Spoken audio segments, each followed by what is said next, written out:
Hello dear tea friends from around the world. Welcome to a new tea class with me, Stéphane Herler. I'm the founder of the Tea Masters blog and the tea-masters.com tea boutique. Today we are finishing the last month of our semester, the month of June. After that we will take a recess, and for this last month I thought let's do a tea class about teacups. This is one of the most important accessory after maybe the teapot or the gaiwan in our brewing.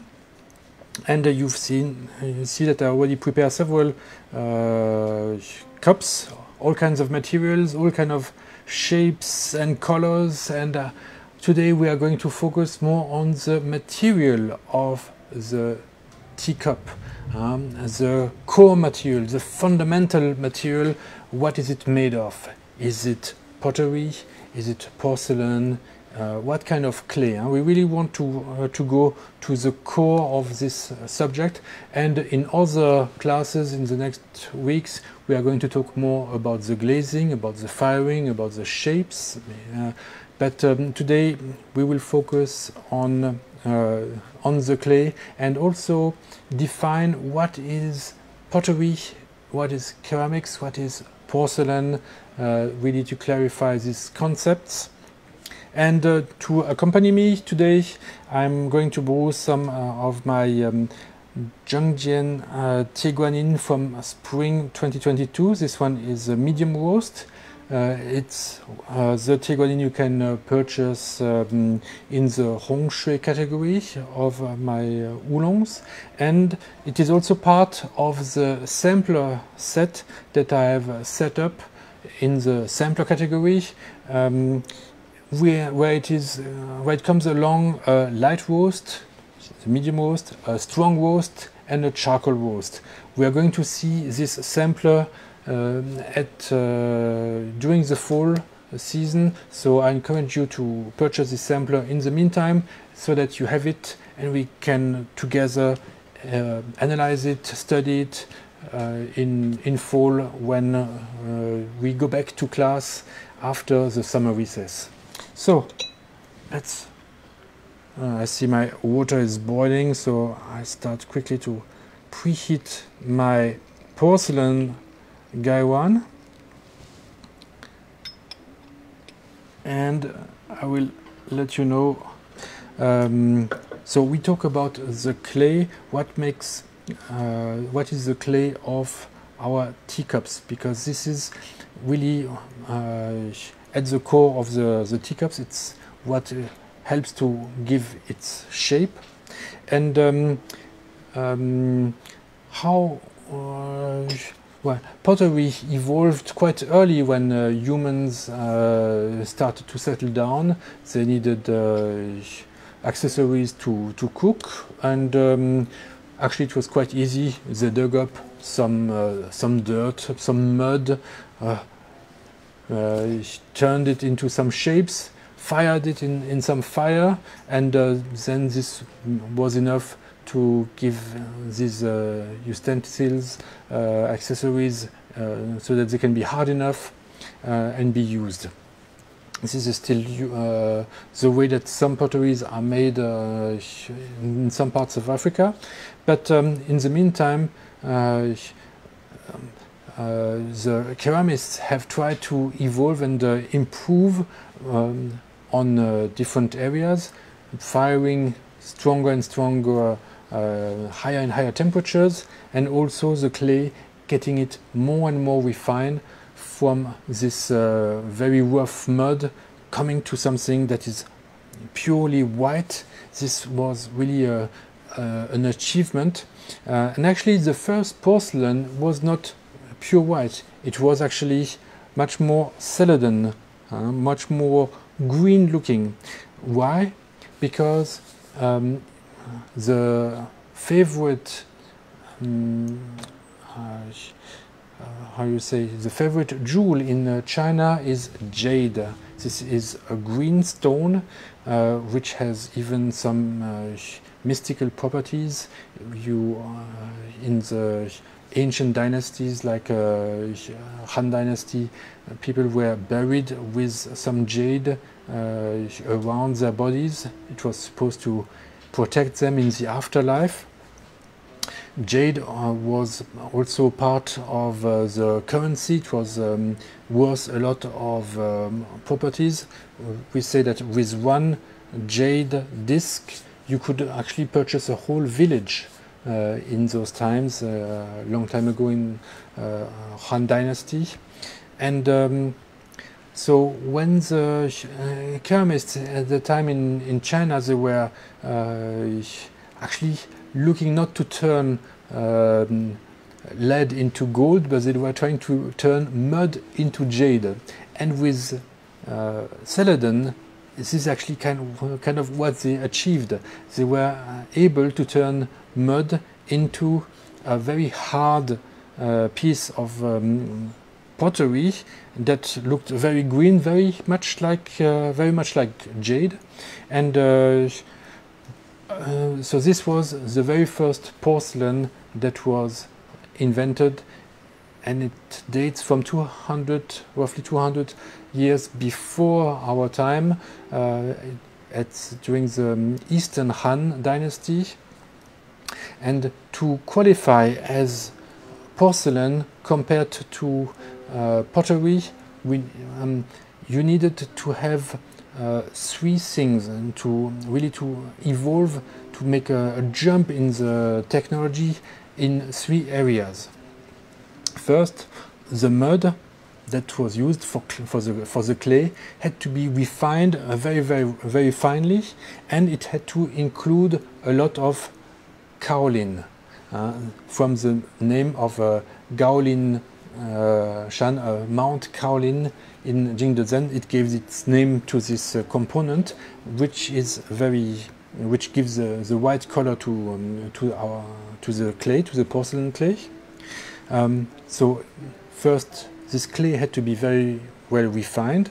Then it had to be glazed, so that this would really completely waterproof the teacup or whatever item that was made in porcelain. So it also had to be glazed. And thirdly, in order to achieve really very strong hardness, it had to be fired over 1200 degrees Celsius, whereas whereas normal pottery, like this piece, is made with a clay that does not contain kaolin. We can also see that it's very rough. Or here's an example. This one's a bit finer. This one is glazed, but it is glazed with a color. This one has a kind of a glaze, but it's not fully waterproof. And the difference also here, the firing does not go so high to maybe it's only to 900 degrees, and therefore it does not have such a high pitched sound as porcelain, which really has a high-pitched sound thanks to its high temperature of firing.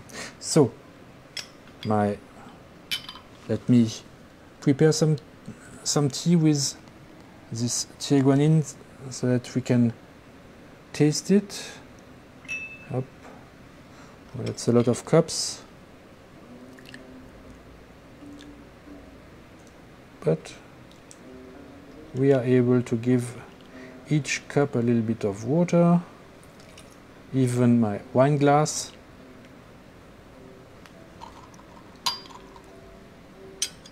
And now our Tie Guan Yin Oolong medium roast from Anxi shipping.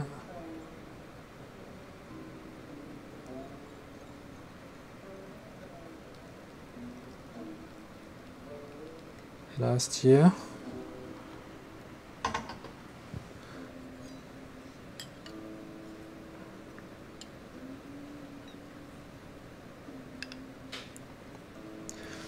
So pottery is rough clay with or without glaze, and especially it's fired at lower temperatures than porcelain, usually around 900, maybe 1000 degrees max. And what is ceramics then? Actually, one way to see ceramics is this is a pottery that is able to reach 1200 degrees Celsius. So you could say that porcelain is part of ceramics because it also reaches 1200 degrees. But ceramics is larger because it does not really require that the clay be porcelain, be white. It could be of a different color or a different or with a different glazing.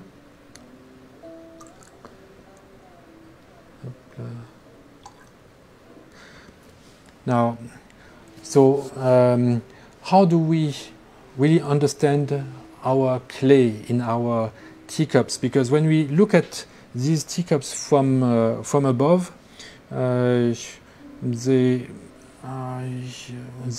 what we see is only the glazing part. So what we saw before is to really be able to see the clay, we have to look at the bottom or at the foot, and usually really the rim at the foot is not glazed, otherwise it would stick in the oven, and therefore most pieces don't have the rim of the foot glazed. And this is the part that enables us to see what kind of clay is being used.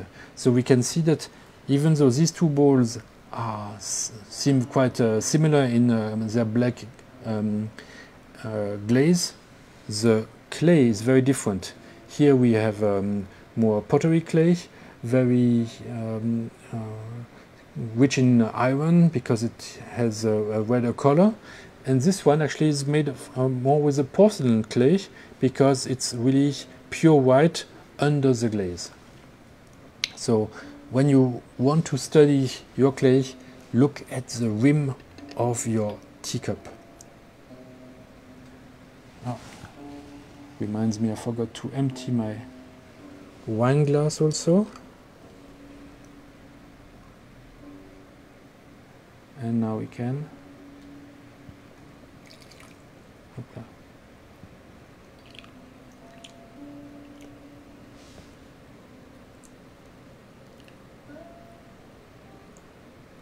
So this is the kind of test you can do take different cups as different as possible in your collection, because what is the reason for learning about teacups? We're not researchers. We don't want to write a book about teacups or understand the differences between the firing temperatures. Actually, we have one purpose, and one only, is to find the cup that matches our tea the best, the one that produces the best result with our tea. Because what is amazing is when you try the same tea from two different cups, here it smells intense and it's very fine. And here it's almost gone. Also the color is very easy to see. Here very difficult. Here the taste seems to be absorbed. Let's see in this black pottery. A little bit astringent and not so flavorful. Much warmer here. Some cups also keep the heat better than others. Nice also. Sweet.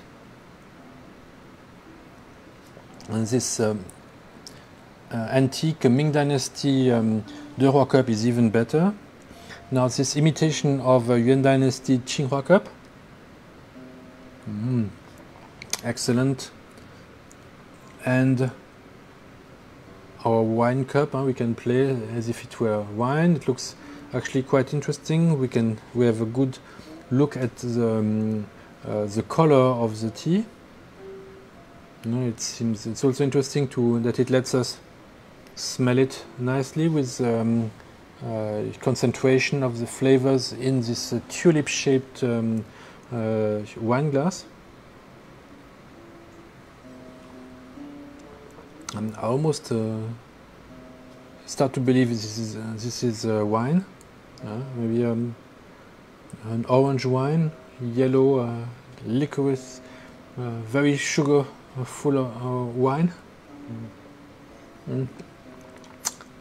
But it's a bit disappointing. It seems a bit watery. The glass does not handle the heat as well. Glass is fired at a much lower temperature compared to porcelain. We are not above 700-800 degrees for glass, so the advantage, it uses less energy to be fired into this shape. So this helps also to decrease the cost. It's also made from sand, which is much more easy to find than kaolin clay in nature. There's much more sand than kaolin clay.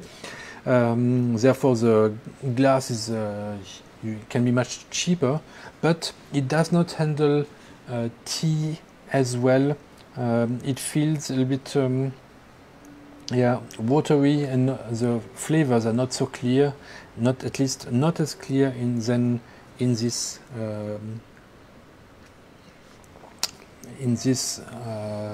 porcelain cups. And also the porcelain is also superior to the pottery cups, which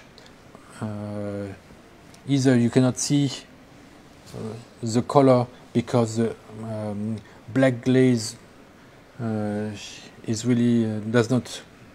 It looks like water actually, and or this one, the pottery also is much more porous, and therefore it absorbs a lot of the flavors, whereas thanks to this waterproof glaze in the porcelain, we have most of the flavors are still there. Of course, there are still some differences depending on the shapes and the color, but we are going to see this in a different class in the coming weeks. So today we wanted to focus on the clay, see its importance, define what is porcelain, a clay made from kaolin, a clay that is white, very pure, refined, very small particles, and a clay that is then glazed with a transparent glaze that lets us still see the white color. It can be a little bit different from one place to another, because why is also clay so important, and why do we start with this in this class?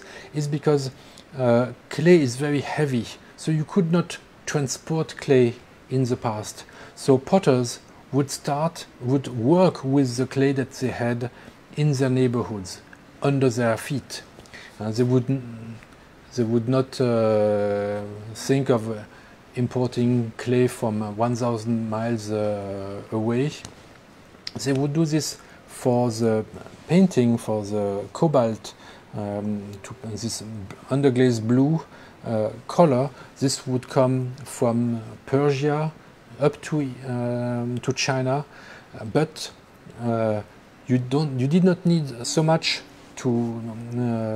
cobalt to paint these cups. However, the clay itself is very heavy, massive, and therefore it's really by it's with the clay that you can identify where a piece comes from, because you are not going to use clay from a different region.